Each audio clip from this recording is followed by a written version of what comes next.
안녕하십니까. 채널 24K 알아야 국민 노릇도 한다. 오늘은 나라빚 걱정을 좀 해봐야 되겠습니다. 요즘 우리나라의 국가 채무가 상당히 심각한 상황이다라고 국내외에서 많은 논란에 올라 있는 상황입니다. 그래서 세계 신용평가 회사 중에 일부에서는 한국의 신용등급 하향 조정할 수도 있다라는 이야기가 나오고 있는 그런 상황이기도 합니다. 과연 우리나라 빚이 과연 어떻길래 그런 건가? 그리고 나라 빚이라는 건 도대체 어떤 성격을 갖는 건가? 이거를 국민들께서 전부 좀 정리를 해서, 요약 정리를 해서 알고 계셔야 할 필요가 있을 것입니다. 이 나라 빚에 관한 것을 다루는 경제학의 분야를 재정학이라고 하는데요. 재정학은 또 뭐냐? 경제학하고 달리 또 재정학은 뭐냐? 국가 경제, 국민 경제라는 것은 가계, 우리들이 이제 살림살이 사는 그 가계, 그리고 기업, 그리고 국가. 이 세 개의 경제 주체가 꾸려나가는 살림살이, 이게 경제죠. 거기에다가 해외하고 이제 교류를 해야 되니까 국제 통상의 부분, 무역이라고 하는 부분이 포함이 되면 경제 주체는 크게 나누어서 4개로 구분이 된다. 이것들이 어떻게 서로 상호작용하면서 운영되느냐, 이것을 다루는 학문이 이제 경제학인데, 그 중에서 가계를 중심으로 해서 다루는 경제학을 가정학이라고 하고, 기업의 경제 행위를 중심으로 해서 다루는 학문을 경영학이라고 합니다. 국가를 중심으로 해서 국가의 경제 행위를 다루는 학문을 재정학이라고 하는 것이고, 해외와 교류하는, 해외와 국제적 통상을 하는 이 분야를 다루는 경제학을 무역학이라고 부릅니다. 이 4가지가 사실 따지고 보면 전부 경제학의 범위에 들어가죠. 그 중에서 국가의 경제 행위를 다루는 학문, 이게 재정학인데, 사실 재정학을 다 이해하면 경제학 전부를 안다고 할 만큼 날이 갈수록 국가의 역할이 국민 경제 속에서 크기가 점점 증가하고 있는 상황이죠. 그래, 재정학을 이해하고 그것을 설명하는 데는 굉장히 많은 시간과 노력이 필요하겠죠. 오늘 그런 얘기를 다 할 수는 없습니다. 오늘은 단지 이제 나라가 어떻게 하면 빚을 지는 거냐, 나라 빚이라는 게 도대체 뭐냐, 여기에만 초점을 두어서 한번 이야기를 여러분과 함께 훑어나가 보겠습니다. 나라가 빚을 지게 되는 경우, 나라의 살림은 원천적으로 세금을, 국민들로부터 세금을 걷어서 그것을 지출하는 행위로 이루어집니다. 그리고 이 둘은 세금을 걷는 걸 세입, 세금을 밖으로 내보내는 거, 이걸 세출이라고 하죠. 정부 지출. 이 2개는 서로 균형을 이루어야 하는 것이 원칙입니다. 자본주의 경제학에서 그렇죠. 왜 그러냐? 국가가 민간 부문의 시장 경제의 논리를 깨뜨리지 않기 위해서, 또는 그것을 적극적으로 부양하기 위해서 지켜야 하는 한계가 균형 재정이라는 겁니다. 원칙적으로 그래서 세금으로 걷어들이는 세입과 이것을 내놓는 지출은 둘이 균형을 이루어야 합니다.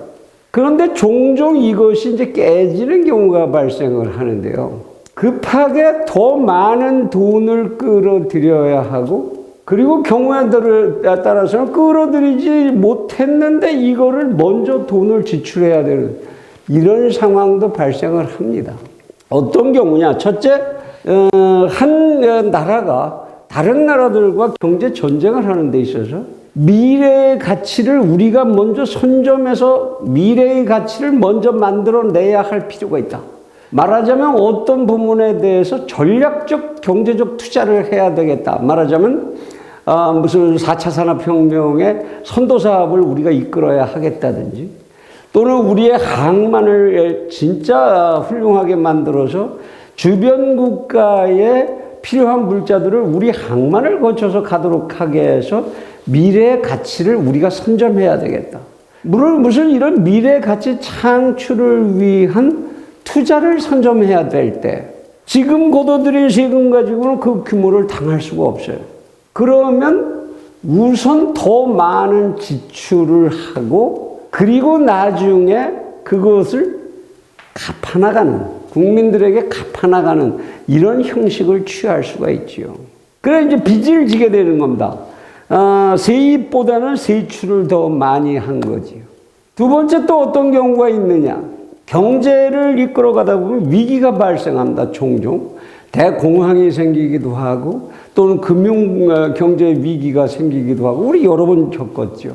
이런 위기를 극복하기 위해서 요즘에 코비드-19의 문제 같은 것도 그런 위기 중에 하나가 돼가고 있습니다만 이런 위기를 극복하기 위해서 죽어가는 시장 경제를 급하게 수혈해서 살리기 위해서 돈을 세입보다 세출을 더 많이 쏟아 부어야 할 그런 경우가 필요해지기도 합니다. 이런 때에 이렇게 급하게 생긴 위기를 극복하기 위한 이런 전략으로 유명한 게 뉴딜이라는 거죠. 지금 이 정권도 그래서 그린 뉴딜 이런 말을 만들고 급하게 재정 규모를 늘리는 이런 이제 계획을 세우고 있습니다.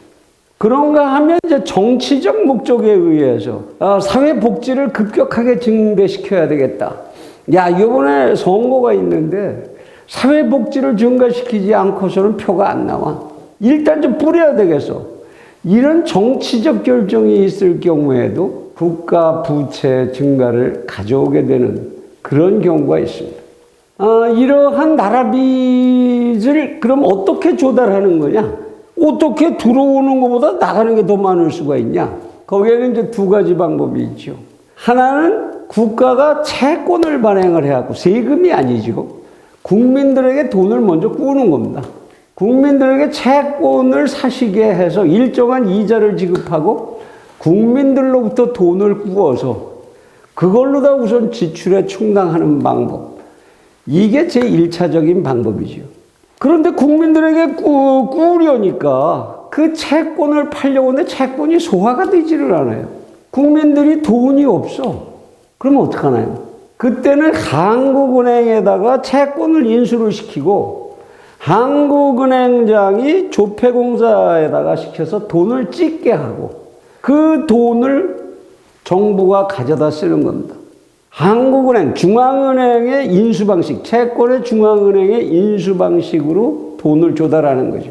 이건 그야말로 돈 공장에서 그냥 찍은 돈 이거죠. 시중의 시장 경제를 거치지 않은 그런 돈입니다. 이런 식으로 채무를 이제 조달하는 그런 경우들이 있지요. 그러면 이런 이제 국가가 채무를 졌을 때 그런 채무에는 어떤 종류들이 있느냐? 흔히 국가가 지는 이런 채무는 이제 두 가지로 이제 이야기가 되는데요. 하나는 재정 채무, 하나는 우발 채무라는 겁니다. 재정 채무라는 건 뭐냐? 정상적으로 국가 예산에 반영된 채무입니다. 어떻게 채권을 발행해서 채무로다가 이 지출을 이만큼 충당한다. 그래서 세입세출 계획 안에 포함이 된 거죠. 국가가 이 채무를 짐진다 하는. 국회의 승인을 거치죠. 그런데 경우에 따라서는 일일이 국가의 승인을 거치지 않는 그러한 채무도 발생합니다. 어떤 채무냐? 우발 채무라는 겁니다. 우발 채무. 우발 채무의 종류에는 크게 이제 네 가지 정도의 형태가 있는데요. 하나는 이제 국가가 직접 빚을 진 게 아닌데 국가 산하기관의 공사나 공단이나 기금이나 뭐 이런 것들이 굉장히 많이 있지요. 근데 이것들이 전부 국가가 100% 출연한 경우가 많습니다.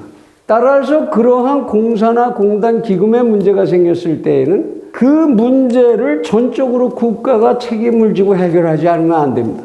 그러니까 뭐 수도가스 또는 주택, 교통 이런 데 관련된 각 공사, 공단 여기서 지는 채무를 그 공사, 공단이 최종적으로 못 갚을 때에는 국가가 대신해서 갚아줘야 되죠.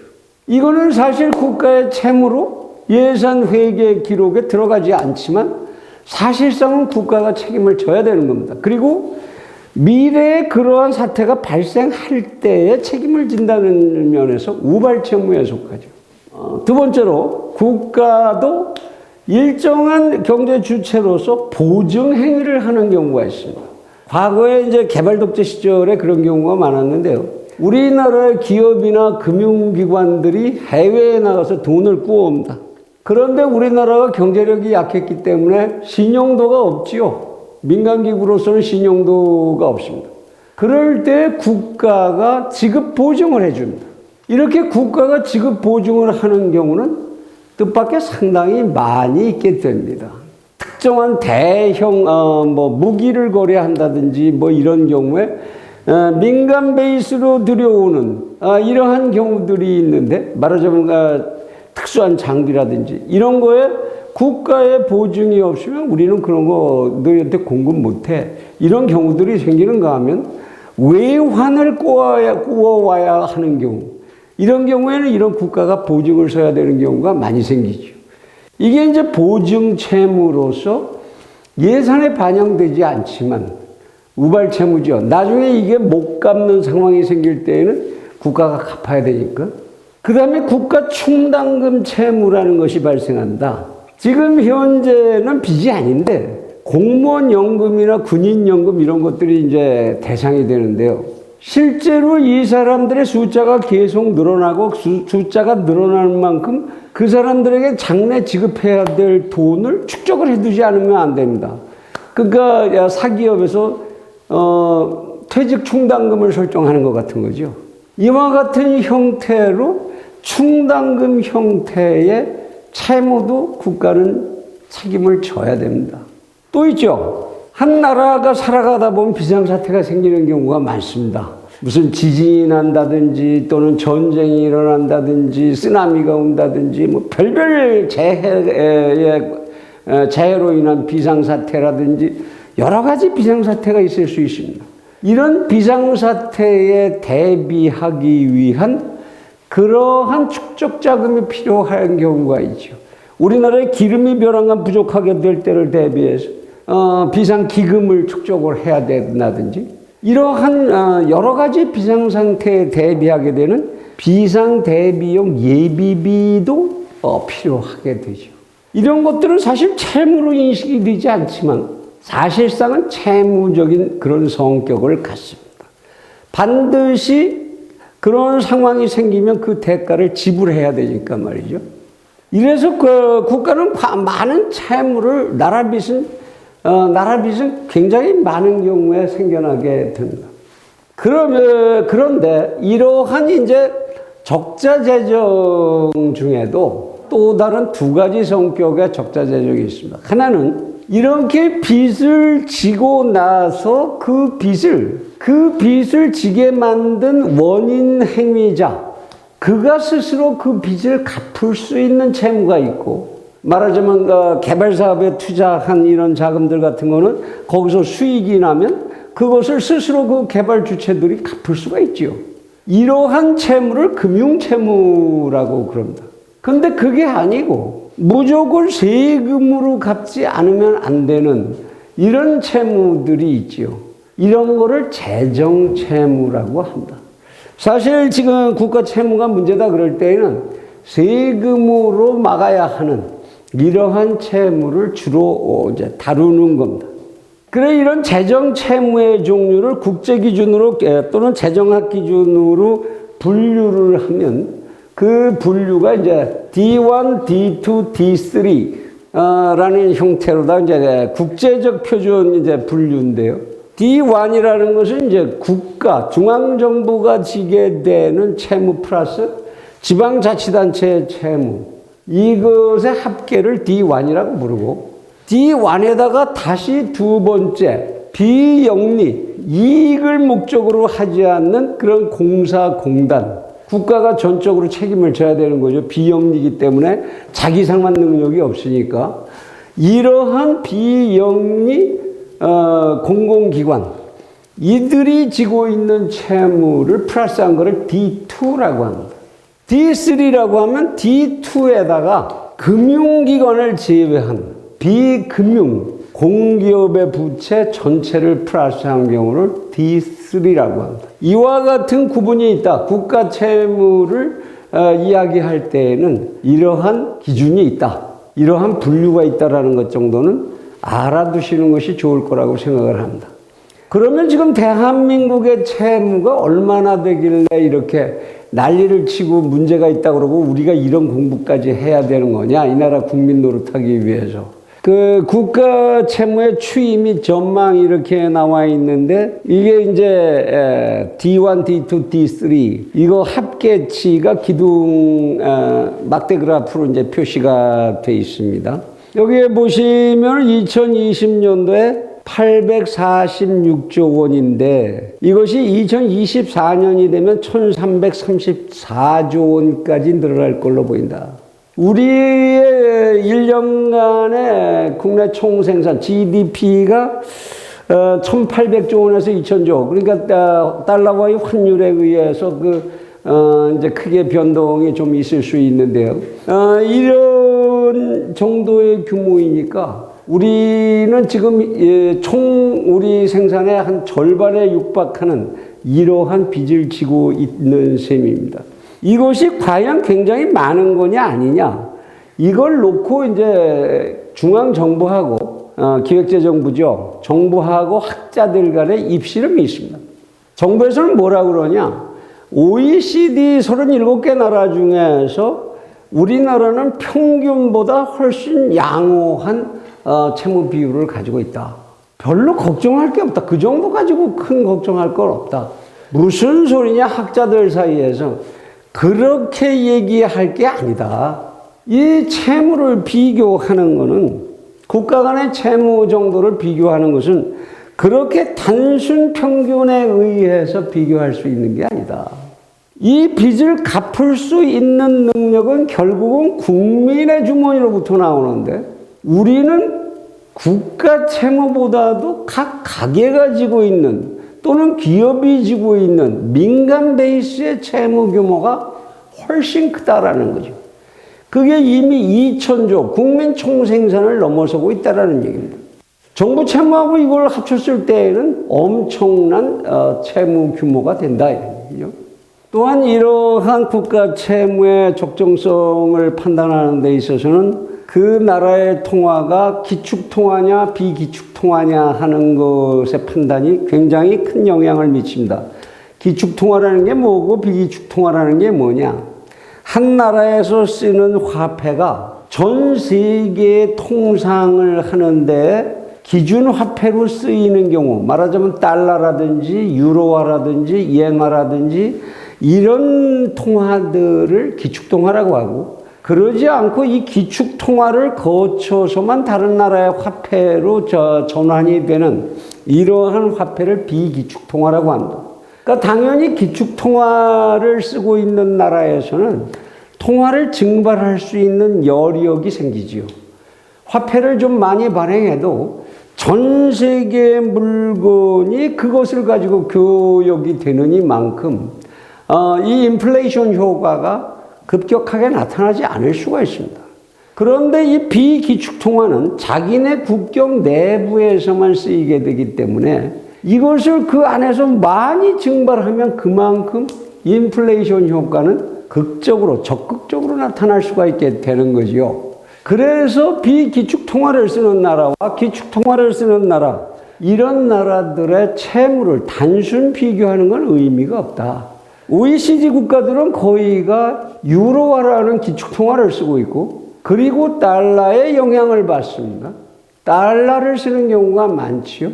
이런 나라들과 우리나라의 경우를 똑같이 비교할 수는 없다, 그런 얘기입니다.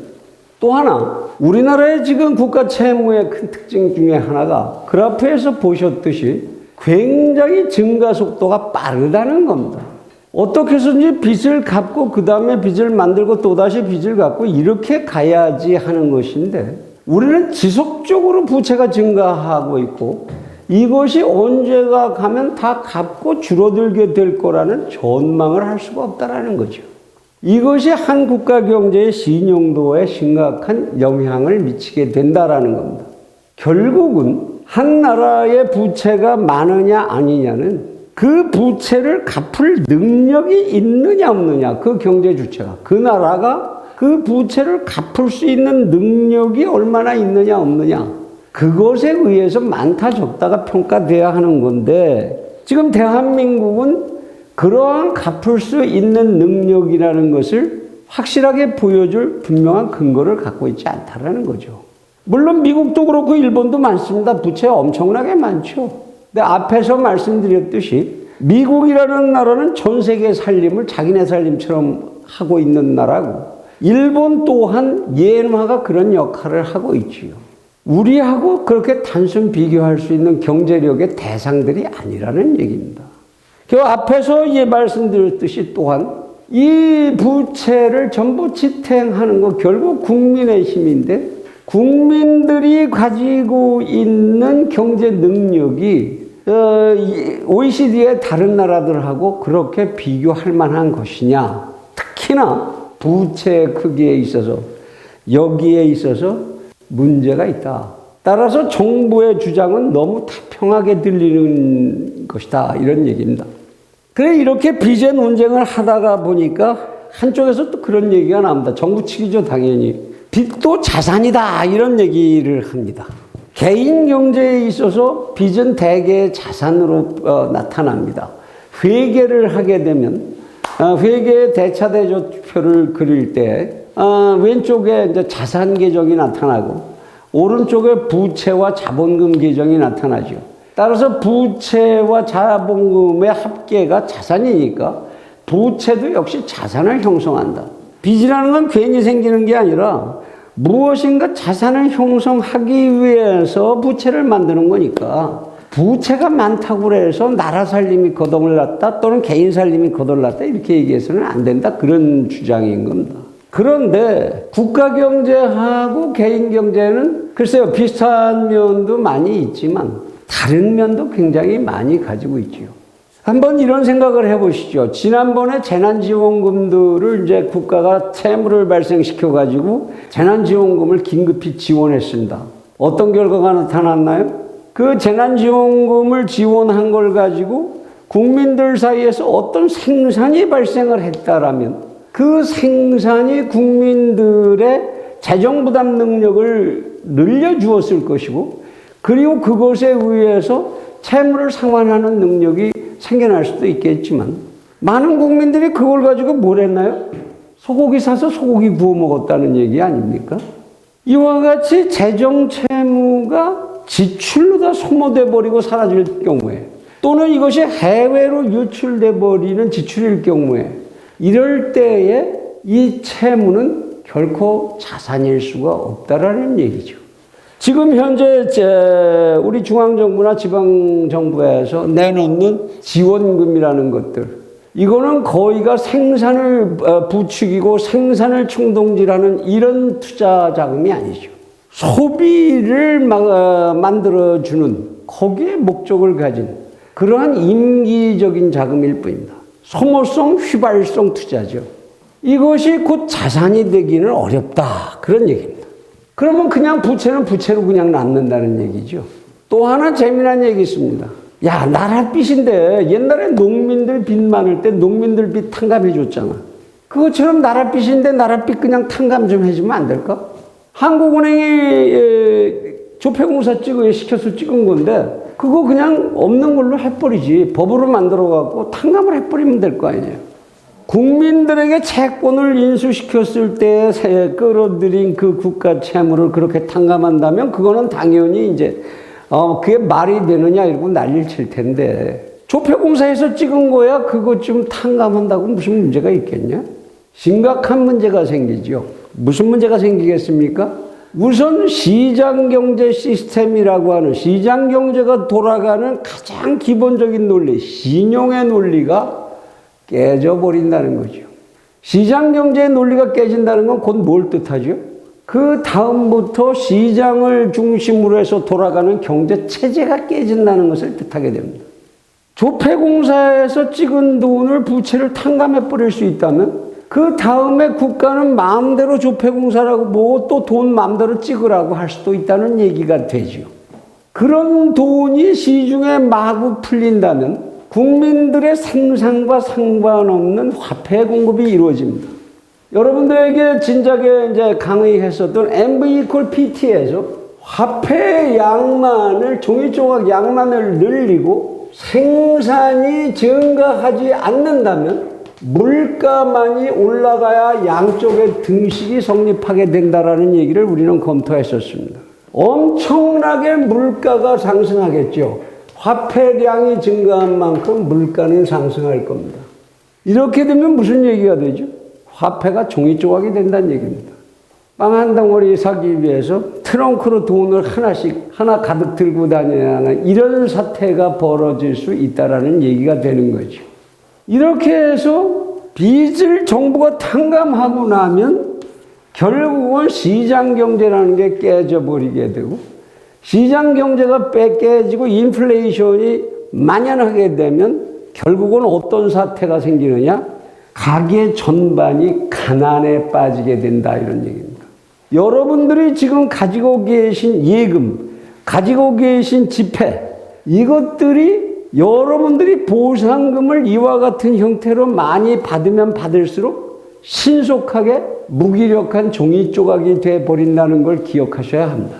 지원금 받는 것만 즐거운 게 아니라 그거를 받는 순간 내가 가지고 있는 내 노력에 의해서 번 돈들이 휴지 조각이 돼 간다는 사실.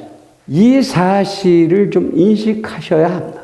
물론 야, 그렇게 뿌렸는데 실제로 우리가 지금 물가가 올라가기는 했지만 그렇게까지 많이 올라가지는 않았던데, 시중에 지금 어떤 일이 일어납니까? 금고 장사가 엄청나게 잘 된다는 거죠.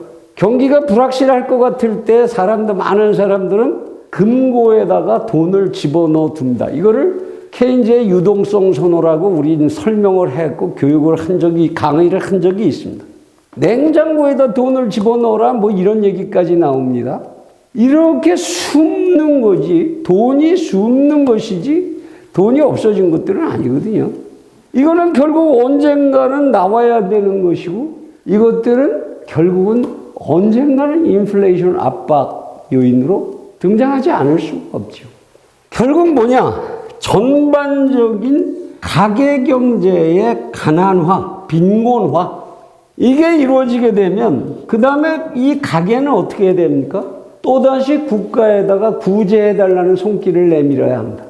그러면 국가는 또다시 재난지원금 무슨 지원금 해서 돈을 지불하겠지요. 돈을 지불하는 대신 그 집권자는 어떤 생각을 합니까? 그래, 돈 줄 테니까 당신은 나에게 표를 줘. 표의 매매가 일어나게 되는 거예요. 나에게 투표하라. 그러면 돈 줄게. 그러면 그 다음에 그래서 돈을 받습니다. 어떻게 되죠? 여전히 생산은 일어나지 않은 상태에서 돈만 받으면 결국 날이 갈수록 돈의 가치는 점점 떨어지게 되고 가난의 악순환은 점점 깊어지는 거죠. 가게는 방법이 없어집니다. 국가에서 몇 푼이라도 주는 것 아니면 그나마 빵 조각 하나를 먹을 수 없는 상태가 되고, 국가의 의존도는 날이 갈수록 깊어지게 되고, 결국 화폐는 뭘로 변한 거지요? 화폐가 재화와 상과 서로 교환되는 이런 가치 저장 수단이 아니라 국가가 지급하는 배급표가 돼버린다, 이런 얘기입니다. 국가가 지급하는 배급표에 의해서 살아가는 경제, 그걸 우리는 뭐라고 하나요? 그걸 공산주의 경제라고 합니다. 1917년에 러시아의 붉은 혁명은 프롤레타리아트의 부르주아에 대한 반기로 시작이 됐지만 공산화는 꼭 그렇게 혁명을 거쳐서만 이루어지는 것은 아니다라는 거죠. 이와 같은 국가 채무의 조작, 국가 채무의 영속화, 그 과정이 이러한 길로 흘러가는 진로가 될 수도 있다는 사실. 우리 국민들은 그러한 지식을 이해해야 합니다. 국가는 결코 은총을 베푸는 그런 기구가 아닙니다.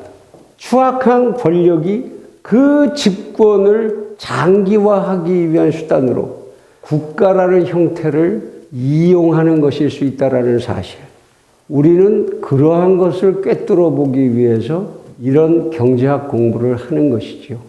공짜 점심이라는 건 없다. 경제학을 공부하는 사람들이 가슴에 새겨 들어야 할 그러한 금원입니다. 감사합니다.